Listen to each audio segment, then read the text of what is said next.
काल मोठी बैठक दिल्लीमध्ये महायुतीची झाली आणि ज्यामध्ये देवेंद्र फडणवीस यांचं नाव जवळपास मुख्यमंत्री पदासाठी निश्चित झाल्याचं कळतंय। तुम्हाला काय माहिती आहे आणि जर मुख्यमंत्री देवेंद्र फडणवीस होत असतील तर काय भावना आहेत भाजप नेत्यांच्या? भारतीय जनता पार्टीचा कार्यकर्ता म्हणून निश्चितच याचा कोणालाही त्या ठिकाणी आनंदच होईल, संपूर्ण महाराष्ट्राला आनंद होईल। तथापि अजून भारतीय जनता पार्टी किंवा केंद्राकडून अधिकृत घोषणा त्या ठिकाणी होणं बाकी आहे। महायुतीची एकत्रित बैठक त्या ठिकाणी होणं बाकी आहे आणि आमची युती अबाधित महायुती आणि चिरकाल टिकावी, वातावरण त्या ठिकाणी उत्तम राहावं, सशक्त राहावं यासाठी कुठल्याही प्रकारची घाईगर्दी त्या ठिकाणी आम्ही करत नाही, तशा प्रकारचं वक्तव्य करत नाही।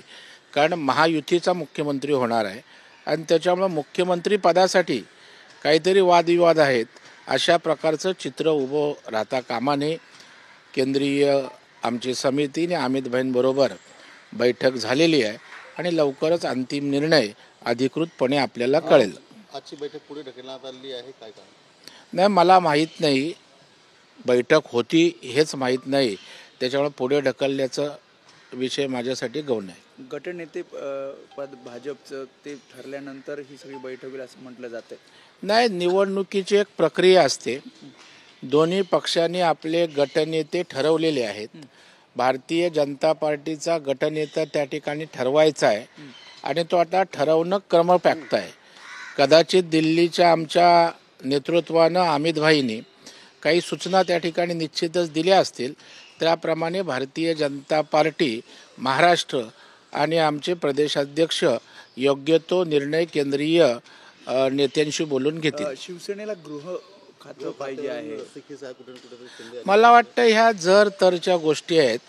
तुम्ही आतमध्ये बैठकीला नव्हतात किंवा मी आतमध्ये बैठकीला नव्हतो, कोणतरी त्या ठिकाणी कोणाला तरी विचारतं, यांनी हे मागितलंय त्यांनी ते मागितलंय आणि आपापल्या सोयीने सूत्र त्या ठिकाणी हलत असतात। मला वाटतं आपण 2 दिवस थांबूया, आपल्याला वस्तुस्थिती काय आहे, खरं काय हे चित्र आपल्या समोर येईल आणि आपल्या माध्यमातूनच महाराष्ट्राला कळेल। बळटीवार म्हटले की अजितदादा उपमुख्यमंत्री राहणार, त्यांची जागा तेच आहे, त्यांची जागा फिक्स करण्यात आली आहे। मग त्यांची निदान उपमुख्यमंत्री म्हणून जागा फिक्स आहे, तुमची विरोधी पक्ष नेता म्हणून जागा कुठे आहे याचा शोध घ्यावा।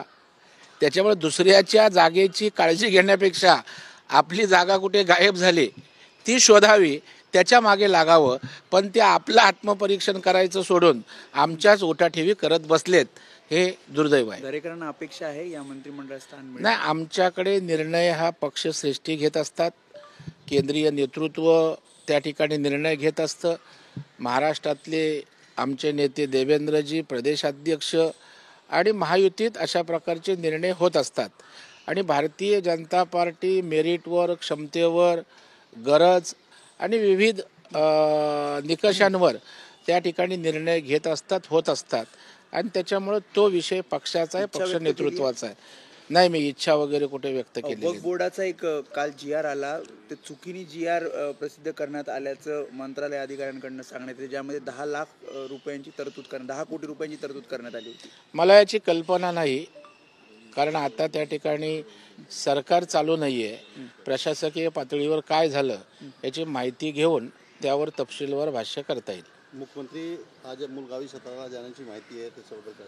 नाही, त्यांना कधीही त्या ठिकाणी आपल्या मूळ गावी जाण्यात आनंदच असतो।